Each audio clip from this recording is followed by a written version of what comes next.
Ms. Anthea Ong.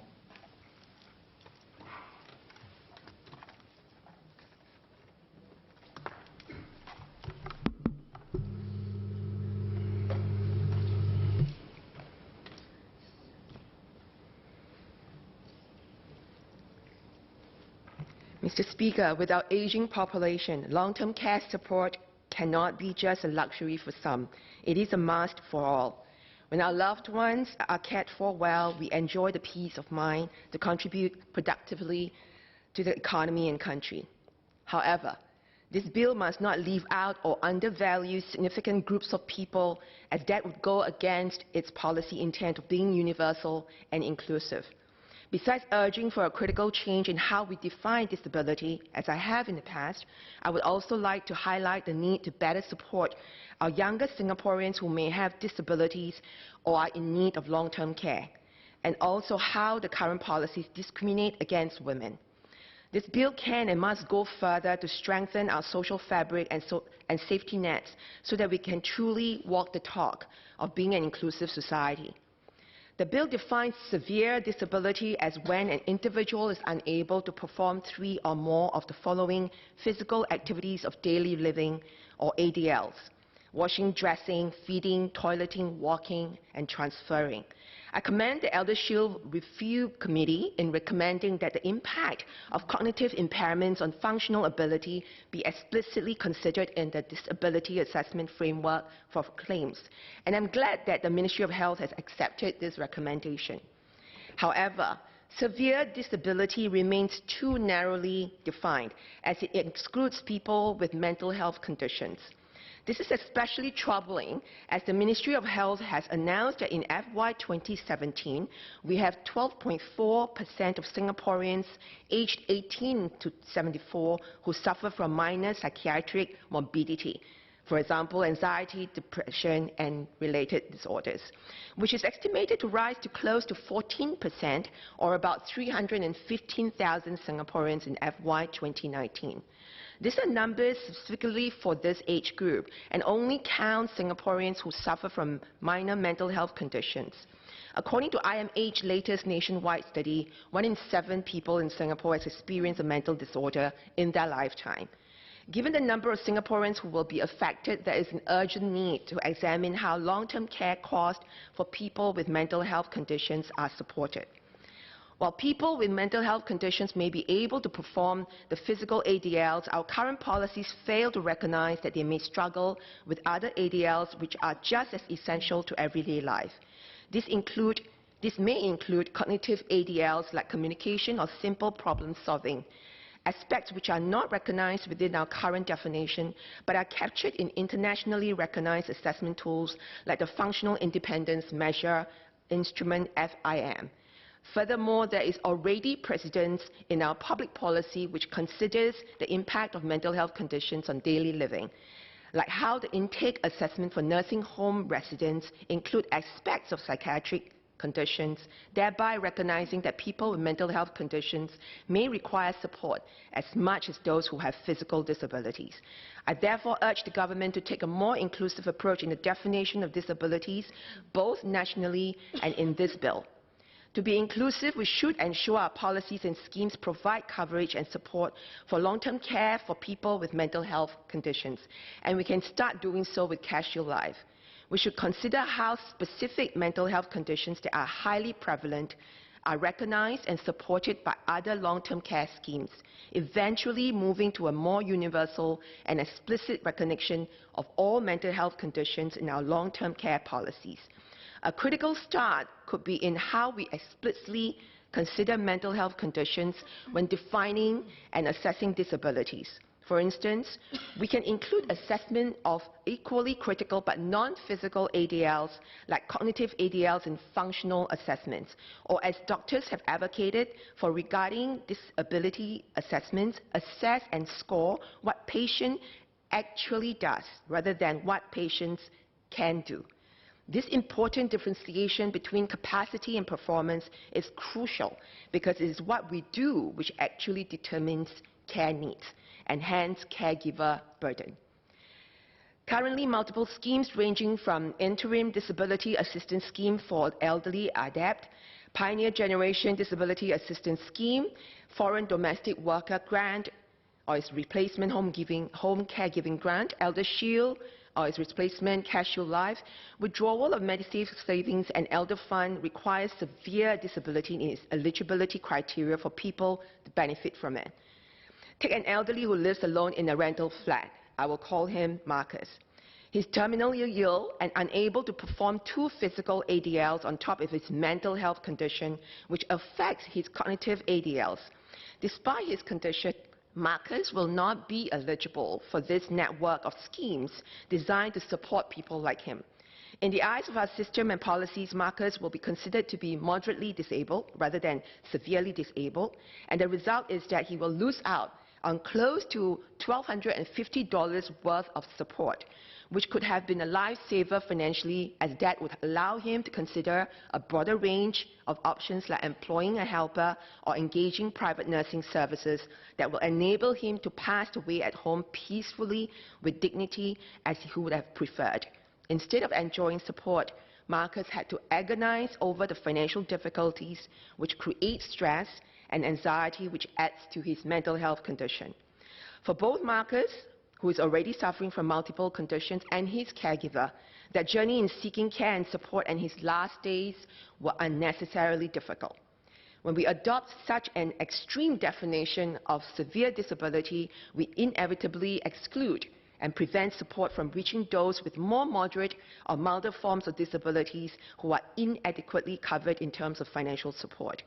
An ongoing research support conducted by AWARE of family caregivers reveals that their care recipients who are moderately rather than severely disabled could spend close to $866 after subsidies, or 22% of their monthly household income on average on care-related expenses.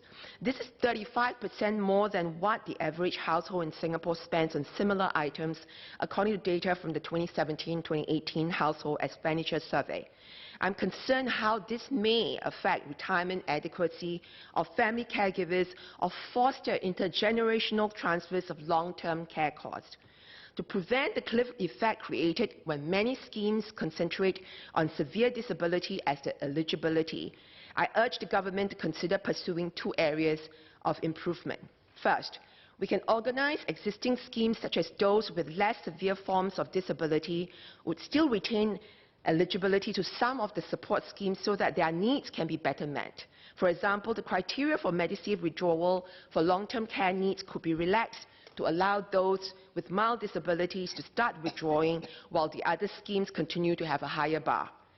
Second, we can learn from existing schemes like Medifund and ComCare such that the level of financial support provided is tiered against the extent of care need, which in this case could be approximated by the extent of disability. For instance, CareShield Life payouts can start progressively when one is unable to complete one ADL independently, albeit with a smaller payout. Failing to do so means that CareShield Life, in essence, acts as a severe disability insurance rather than the intended long-term care insurance. In addition to relieving some financial burden, receiving financial resources earlier in a graduated approach may also allow more Singaporeans to better access rehabilitation services that could reduce the worsening of their condition, or even prevent further conditions or disabilities from developing. Furthermore, supporting these families at an earlier stage relieves caregivers' stress and anxiety and allows them to focus on other aspects of life like work, parenting, and more. All of these are likely to create downstream cost savings and, more importantly, enhances the well-being of Singaporeans. Mr. Speaker, inclusivity needs to and must extend along the lines of gender. I understand that CareShield Life premiums are gender differentiated due to actuarial assessments, but our society surely should not be defined by these numbers solely, just like how our other social and health policies are not defined along these lines. Both men and women receive fair and equal treatment regardless of statistical differences. They receive the same amount of healthcare subsidies and benefits despite the greater susceptibility of women to chronic illnesses and disabilities.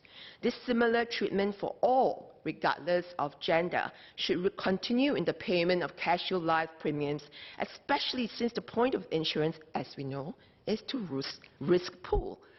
Women may live longer than men, but they also live with less financial resources.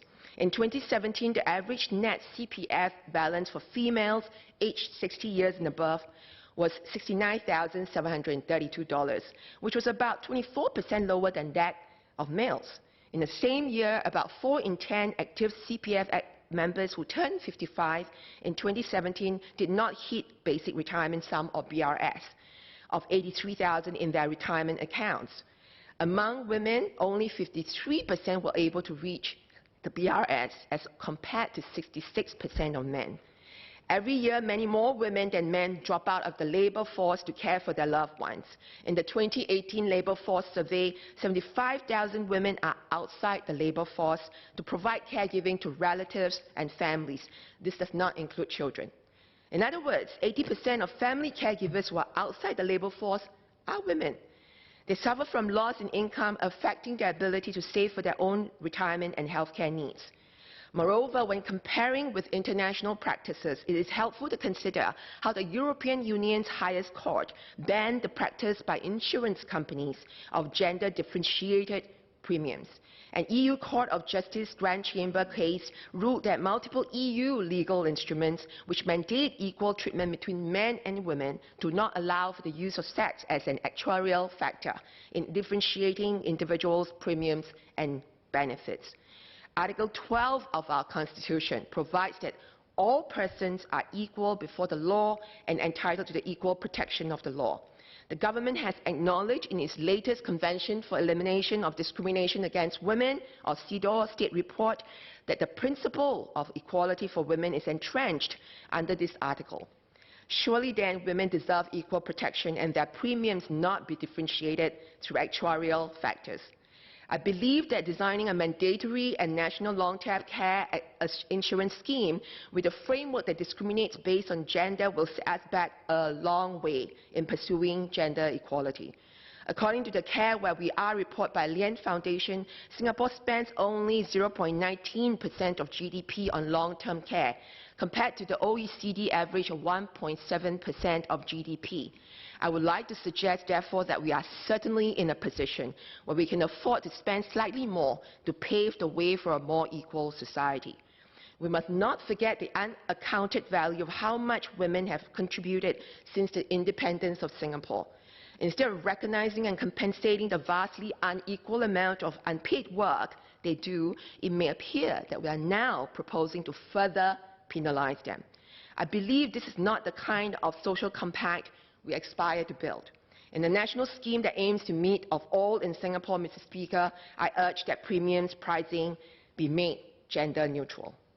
Let me move from gender to age. Our policies apply to those who are aged 30 and above. While I understand and appreciate the need for these schemes to support our aging populations, I must ask, why do we discriminate against those who are aged below 30 because illnesses and disabilities can hit at any age?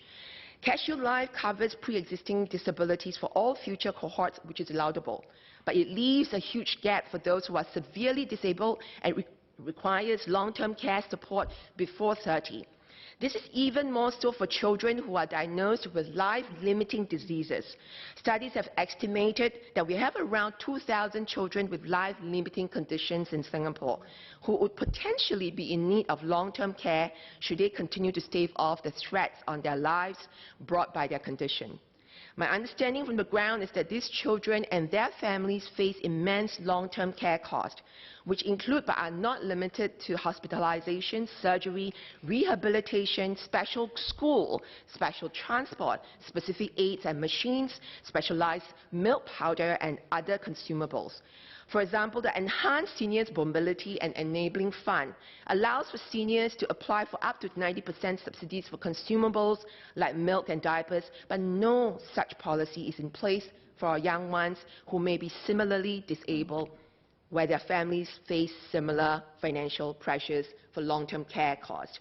Mr. Speaker, we should consider allowing children and youth to be enrolled into this national long-term care insurance with premiums paid by their parents either through their MediSave account or through government handouts like baby bonus. Other than CareShield Life, amendments to the CPF Act to allow MediSave withdrawals for long-term care should allow for all to do so regardless of age. For children and youth who may not have CPF savings to tap on, we should also extend flexibility in allowing parents to tap on their MediSave accounts to support the long-term care needs for their children. While I understand that we may want to ensure parents themselves retain adequate CPF savings for their own retirement and health care needs, at the end of the day, the money must come from somewhere. If it is not from the CPF MediSave account, it is likely it has to come out of their own pockets. While we have good social safety nets, we must also consider that many of these schemes take into account the savings and assets possessed by the household. As such, retirement adequacy and savings for healthcare costs in the future will remain affected. Moreover, allow parents to tap on their MediSave savings for their children is in line with our policy of family as the first line of support. This would also ensure consistency in policy, as current rules allow for parents to pay for the hospital bills of their children using their MediSave savings. In this vein, I'm glad to see that the home caregiving grant would not be age restricted. However, it only provides $200. And given the care needs and costs of our younger ones who may be equally ill or disabled, we ought to ensure that our other schemes support them adequately rather than discriminate against them. It would be sad for us to take good care of our seniors and forget about our younger generation. Given the lower prevalence of terminal illness and disability amongst our children and youth, we can afford to provide the same support we do for our seniors, but at far less significant budget expansion. And I hope that we will do the right thing and stand in solidarity with all Singaporeans, regardless of age. Finally, Mr. Speaker, I would like to raise the issue of accessibility to an expanding and extensive web of policies and schemes, especially for the very people we design them for. The community practitioners who work with vulnerable seniors, differently able, and low-income communities on the ground have spent countless hours trying to grasp the increasing complexity and fragmentation of our health, social, and care systems and policies. In a recent mapping exercise conducted by CareShield resettlement team, they found that there are at least a total of 22 schemes, including the new schemes and excluding those who will be phased out, relevant to Singaporeans with long-term care needs. Most of these schemes have an average of 3 eligibility criteria, and these criteria differ across schemes in terms of age, extent of disability, household monthly income, and more. Many of these schemes require applications through a social worker or directly to the relevant government agency, or alternatively requires a disability assessment to be conducted. On the ground, awareness of these schemes is understandably an issue, and the concern will surely be for people who are severely disabled but may not have access touch points like hospitals or social service offices, such that they could be directed to access this web of schemes. Even with the support of these touch points, applications often take up significant portions of time for either care recipients and/or their caregivers, as well as the social service or healthcare professional assigned to support them. The sheer number of schemes, accompanied by the number and variance in eligibility criteria and amount of supporting documents required for the application, makes it overwhelming and exhausting for all involved. Even with the Silver Generation Office ambassadors' work, limitations remain, especially in ensuring timely access to these schemes for those who desperately need support. One of the cases that was shared with me is an elderly Singaporean male, let's call him Michael, who is married to a foreign spouse and resides in a one-room rental flat. Michael suffered from global aphasia and a stroke, and he was also diagnosed to suffer a permanent loss of mental capacity, ability to communicate, and needed help in all ADLs. When the volunteers met the family after Michael was discharged, they found that the family had insufficient money to put food on the table and was also struggling to find money for transport to the hospital for the required medical care and proposed rehabilitation services. The subsequent days was a chaotic navigation of our systems for both the family and the volunteers attempting to support them. They alerted, made referrals, and continued to work closely with around 10 stakeholders, including the FSC, RC, AIC, SSO, HDB, ICA, CPF, the regional hospital, and other service providers. The volunteers had to help facilitate or lodge applications related to ElderShield, ComCare, financial assistance, renewal of rental flat tenancy, medical escort and transport services, application to withdraw CPF savings, and extension of the wife's social visit pass for her to continue as a full-time caregiver. The entire process was made even more difficult because many of the applications required the doctors to provide their professional input on issues related to mental capacity, functional status, and details on the medical condition. Michael passed on earlier this year. Without citizenship, his wife and his 3 children moved back to her home country. Can you wrap up in the next few seconds? Yeah, I'm just finishing up. It's clear that we need to urgently do more in providing care planning, navigation and coordination services. I also urge for more centralization and consolidation of existing schemes to provide support in a more streamlined manner. Mr. Speaker, I used my full 20 minutes because I feel strongly that, yes, I know. Thank you for that. I feel strongly that this bill tells of the social compact we aspire towards beyond the technical policy details. Cheaper to be dead than to be sick in Singapore still hangs off the lips of so many ordinary Singaporeans, especially the elderly and those who struggle to make ends meet. While actuarial, finance and sustainability of the schemes are important considerations, we must not forget that public long-term care insurance are often designed on the bedrock of social solidarity. I believe that solidarity of all Singaporeans, regardless of age, gender or extent of disability, should be important guiding principles for a care system in a country which now ranks amongst the wealthiest in the world. Thank you, Mr. Speaker, for your indulgence.